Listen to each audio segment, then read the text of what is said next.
8:39 en el territorio continental ecuatoriano, buscando la verdad en la revista de Opinión Democracia. Queremos saludar al doctor Javier Bustos, tributarista y académico.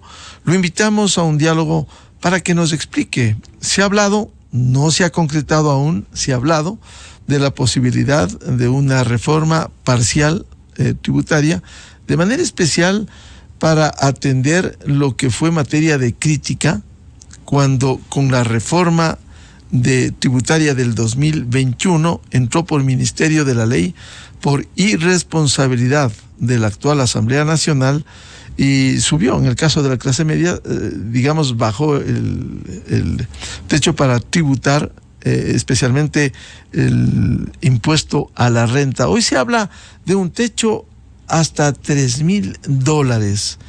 Como señalaba, no hay concreción, hay solo anuncio. El propio ministro de Gobierno, doctor Henry Cucalón, habló de una flexibilización en el cobro del impuesto a la renta. No conocemos del proyecto, no se ha presentado, no se ha difundido, más allá de los anuncios que se han hecho desde el Gobierno. ¿Cómo entenderse esta reforma que plantearía el Ejecutivo? Incluso se habló de enviar en materia urgente, en materia económica, que sería 30 días para la Asamblea Nacional. Doctor Javier Bustos, muy buen día. Gracias, Miguel. Muy buenos días a todos quienes nos escuchan el día de hoy. Yo calificaría este proyecto, en verdad que todavía no lo conocemos, sobre todo como sorpresivo, ¿no? No nos olvidemos que la situación política, porque finalmente esto llega a la Asamblea, no es la más favorable, creo, bajo las perspectivas actuales. Usted, Miguel, bien ha señalado que por una irresponsabilidad de la Asamblea, por eludir el debate, esta ley de desarrollo económico entró por el Ministerio de la Ley.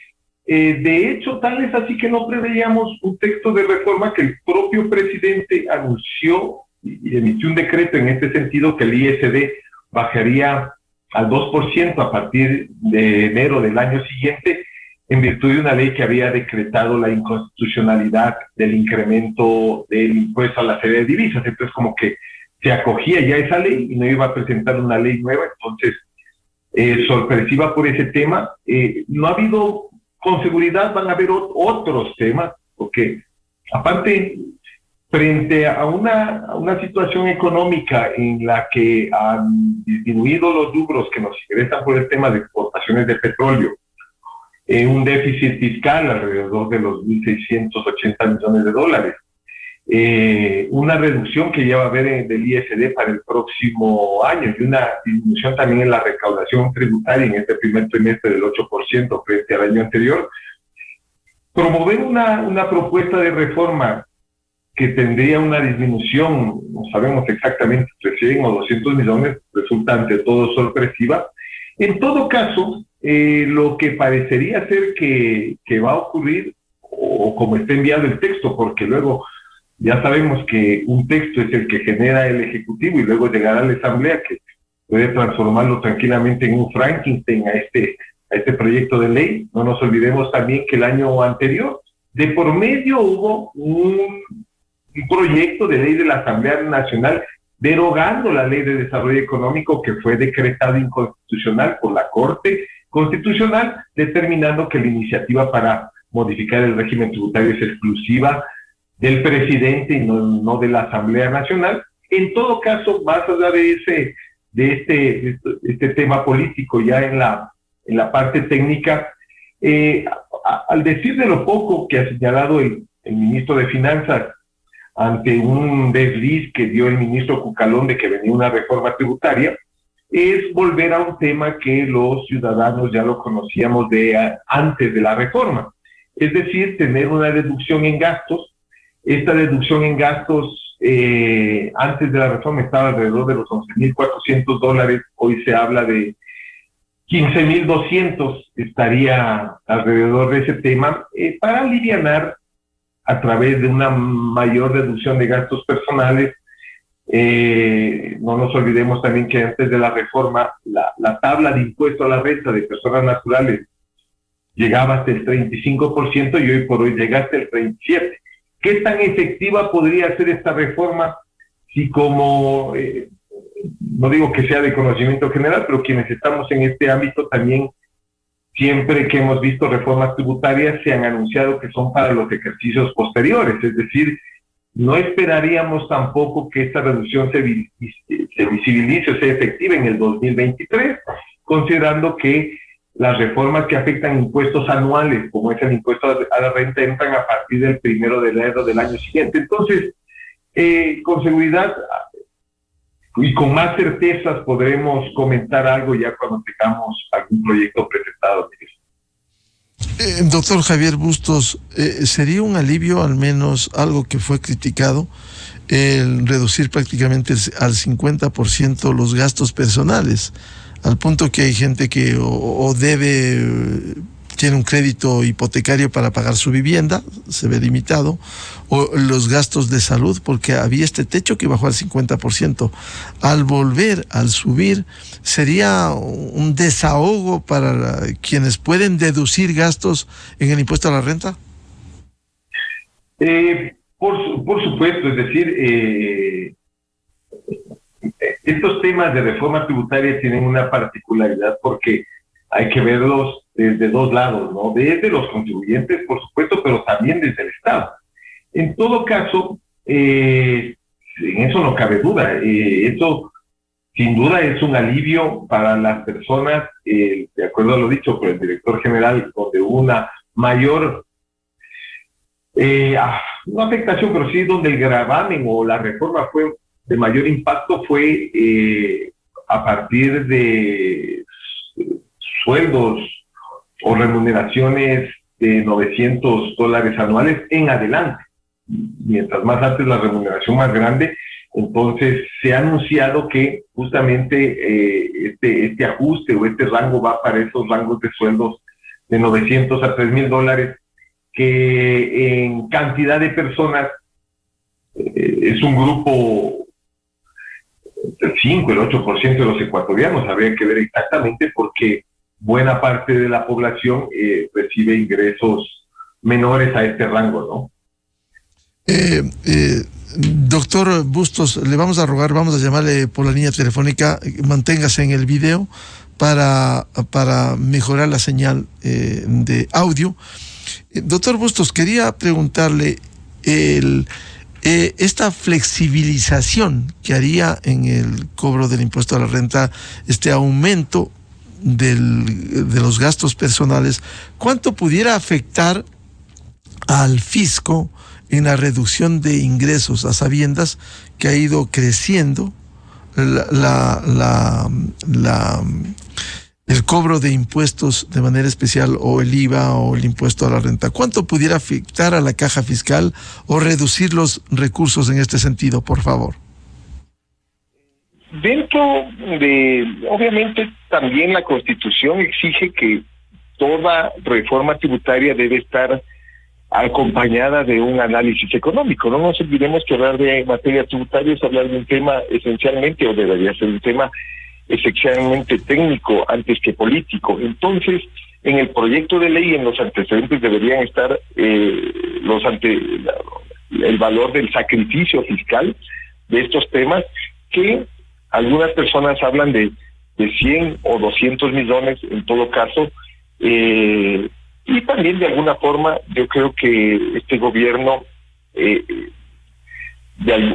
pretendería recuperar, Miguel, también esta recaudación o estos, es difícil de hablar como números exactos porque no funciona así tan matemática la recaudación tributaria, sino de alguna forma también, Miguel, lo que está detrás de estos temas y algo que se llama sociología fiscal, es decir, cómo actúan los actores económicos frente a las reformas tributarias, cuando la deducción en el impuesto, como está actualmente, de 500 hasta $1,000 de deducción en el impuesto, y mientras más alto la deducción se reduce, entonces la percepción en la gente es, cuando se va de vacaciones, va a un restaurante, ya no pide factura, bueno, no me dé factura, deme a consumidor final, porque cuando uno ya no tiene un incentivo de pedir una factura, justamente por lo que usted señalaba de estas deducciones de llegar hasta el 50% de los ingresos que podían deducirse como gastos.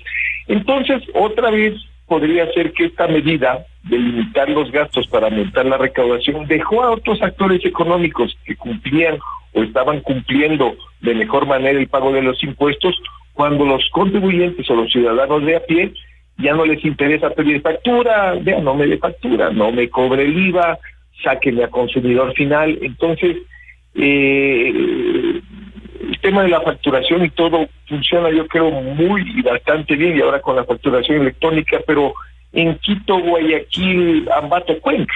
Pero luego vamos a sectores rurales y vemos que la realidad es diferente, ¿no? Entonces, podría ser también que de contrapartida para equilibrar esta pérdida recaudatoria, sea que estos otros actores, si viene de nuevo el incentivo de pedir facturas, la recaudación se compense o la pérdida recaudatoria por estos otros actores que estarían más obligados o incluidos en el sector formal.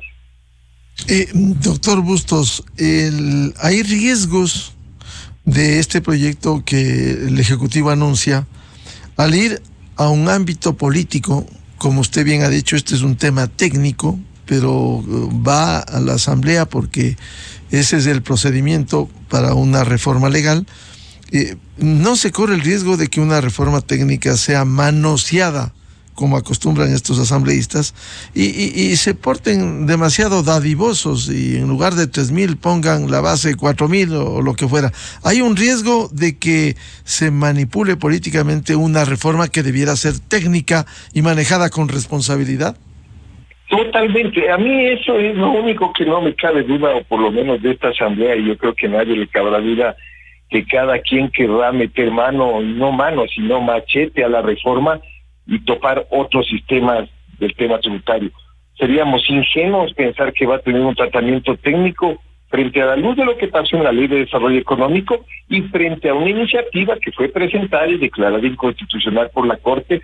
Entonces, en verdad, sigue siendo un tema de una sorpresa que el gobierno se aventure a mandar este proyecto de ley. A veces no tenemos todas las leyes buenas o excelentes que quisiéramos, pero muchas veces es mejor quedarnos con lo que estamos, a pasar por otro proceso en la que a lo mejor nos encontremos con una ley totalmente trastocada, que elimine impuestos, que genere extensiones, que genere un montón más de desequilibrios, y estaríamos hablando de aquí a un año quizás de un veto absoluto de nuevo al presidente, y hemos gastado tiempo y hemos gastado recursos cuando existen otras necesidades y otras urgencias que requerimos como Estado y como país, y que no podemos darnos el lujo de perder tiempo, ¿no?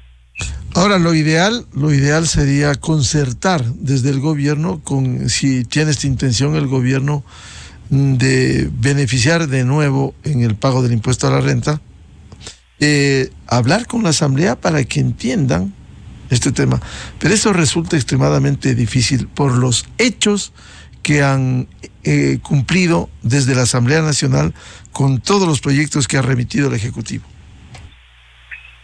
Sí, así es, Miguel. Lamentablemente, o por lo menos yo coincido con esa visión, es decir, no hemos tenido desde que entró esta Asamblea unos visos o unas señales que nos permitan pensar diferente, ¿no? Y estamos dentro de un juicio político. Yo no sé si dentro de la historia política latinoamericana tenemos que, mediando un juicio político de por medio, se envíe una reforma tributaria. Una reforma tributaria también, Miguel, lo que sabemos, va a entrar bajo las mismas características de la anterior, es decir, con urgencia económica. Cuando estos asuntos, justamente para llegar a esa conciliación, tratándose de temas muy técnicos, que la Asamblea y el Ejecutivo deberán conversar con todos los sectores para que nos llegue esta afectación, porque sería absurdo lanzarnos con toda una ley solo para tratar este punto, que se resumiría en un artículo. Naturalmente se requiere tiempo, conversaciones, consensos, y no llegar al día 90 y toma en votación quién sí, quién no hay los votos, y volvemos otra vez al mismo problema por el que se va a reformar la ley anterior, que fue el tema de la urgencia económica. Claro, más aún de lo que usted señala, doctor Javier Bustos, una reforma tributaria potencial que sea aprobada en la Asamblea, sea ratificada por el Ejecutivo, deberá entrar en vigencia para el ejercicio fiscal del 1 de enero del 2024, ¿es así? Exactamente, entonces también quizás si las expectativas de las personas eran, se me va a reducir el impuesto en este año, esto no va a ocurrir así, ¿no? Tratándose de una modificación del impuesto a la renta, este impuesto se declarará con las reglas de juego vigentes en marzo del siguiente año, y lo del siguiente año, que se declarará en marzo del 2025, recién podría tener algún tipo de beneficios, salvo que encontremos alguna otra salida, pero que no hay sin duda claridad hasta este momento, ¿no? Doctor Bustos, ¿qué cree usted que debiera incluir una reforma tributaria, como anuncia el gobierno, más allá de este tema? ¿Debiera incluir, o a veces no es bueno estos cambios periódicos tributarios? En ese punto yo creería que si no es una reforma profunda, una reforma consensuada en la que intervengan otra serie de actores sobre ese tema, no sería necesario, ¿no? En todo caso, sí hay temas que llaman la atención, pero en materia tributaria normalmente lo buena o mala de una administración deviene también en lo que hace de gestión, ¿no? Mejorar los sistemas de los juicios coactivos de cobranzas. De esto tenía, hasta que yo vi hace algún tiempo, una cartera sobre los 3,000 millones pendientes de cobro y juicios coactivos que duran años. Entonces, si no hay una buena gestión en el cobro de esa cartera, ¿para qué sirve seguir incrementando impuestos si esos impuestos luego caen en mora y luego esa mora no hay mecanismos efectivos para el cobro también? Mientras exista corrupción en los tribunales de justicia, en la administración tributaria también, cualquier reforma poco puede hacer sobre esa parte. Pero luego, si se trata de ser también propositivo y decir qué temas deberían tocarse dentro de una reforma, algunos puntos de esos, por ejemplo, es con las complicaciones que tenemos en los temas de seguridad, y que la información de impuesto causado, de accionistas, de beneficiarios que comparte el SRI y la Superintendencia de Compañías, está abierto a cualquier ciudadano de aquí, de cualquier lugar del mundo que lo pueda consultar. Naturalmente afecta el riesgo para la inversión y para los inversionistas esta apertura de información que no la tiene ninguna otra administración tributaria en el mundo, ¿no? Y por qué no pensar también que la unidad de lavado de activos, por ejemplo, que su trabajo todavía yo creo que no es tan efectivo como por todo lo que vemos en esta materia, ¿por qué no se integraría, por ejemplo, la UAFE a nivel del SRI y tener un equipo de investigación por parte de la propia administración tributaria? Ya el tema del pedatario, ver una factura en un local, ya no se vuelve efectivo, porque inclusive ya entramos a facturación electrónica, ¿no? Entonces ni siquiera en ese momento el papel ya no sirve, sino sirve la facturación electrónica. En ese punto, entonces, Miguel, en otras administraciones usted está comprando un auto nuevo y está ahí un funcionario de la administración viendo de dónde se obtuvieron esos recursos, lo propio cuando uno compra una casa, un inmueble. Entonces necesitamos una administración tributaria más propositiva o preventiva, antes que una administración reactiva, o que ya entra cuando han habido los temas de empresas fantasmas y luego quedan los juicios en la Corte Nacional. Entonces se trata más de cambiar la visión, pero siempre hay cambios que se pueden hacer, ¿no? ¿Y cuál cree usted, doctor Bustos, que es el principal problema tributario que hay en este momento en el país? No lo digo yo, pero es el tema de la evasión, es decir, de quienes conocen cuáles son los sistemas y los mecanismos de control que tiene el SRI y operan por fuera de esos sistemas, sin facturar, recibiendo pagos en efectivo. Entonces estos sectores que se ponen un membrete de informales, pero que no son informales, sino que a propósito llevan sus acciones para dejar de pagar impuestos si salen del tema de control. Y mientras digamos, una administración mucho de escritorio, que está muy bien y así debe ser y mejorar los sistemas, ahora más aún con los temas de inteligencia artificial, pero los temas de ilusión o de evasión están en la calle, ¿no? Donde ahí debería haber una parte más de investigación y una parte temprana para no entrar ya cuando han habido todas estas evasiones de personas que han entregado recursos, fraudes y todo este tema, ¿no? Aunque también ha habido avances como la identificación de capitales en el exterior para que, una vez identificados, paguen los impuestos que les corresponde. Por supuesto, eso es muy valioso. Con el tema han existido ya controles sobre esa parte. Parecería ser que en este año también debería estarse ya por perfeccionar y entrar en funcionamiento el tema con Estados Unidos. Eso sin duda ha ayudado mucho, ¿no? Entonces todos, de alguna forma, los casos que se han judicializado acá en el Ecuador y que se han judicializado en Estados Unidos justamente ha sido por estos intercambios de información de residentes en el Ecuador que tienen sus cuentas en el exterior, que está ya muy compartida esa información para los temas de asistencia penal internacional, pero que ahora los países quieren darle el mismo trato para los casos de corrupción, también para los temas de defraudación tributaria, que son tan graves como los de corrupción. Consecuentemente, volviendo al tema inicial, la reforma tributaria habrá que esperar al menos que pase este momento político del juicio político y luego pensar si es que habría conversaciones para implementar esta reforma tributaria anunciada desde el gobierno, doctor Bustos. Sí, eso sería siempre lo deseable en un tema de una reforma tributaria, ¿no? Y encontrar los momentos políticos adecuados para estas discusiones me parece también que es importante, porque después podemos encontrarnos con otro tema totalmente diferente al que buscaba el gobierno. Bien, al doctor Javier Bustos, académico, catedrático y tributarista, muchas gracias por atender a la revista de Opinión Democracia para hablar de una posible reforma tributaria que se menciona en el Ecuador. Javier, muy amable.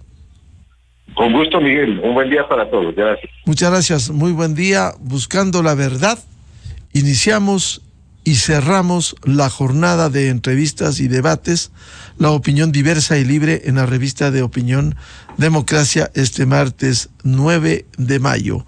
Les recomendamos, ya viene en Exa FM el show de la papaya. Y a los miles de seguidores de la revista de Opinión Democracia, muchas gracias. Les deseamos un feliz martes. Muy buen día a todos. Miguel Rivadeneira en la revista de Opinión Democracia. Inicio de espacio promocional y publicitario.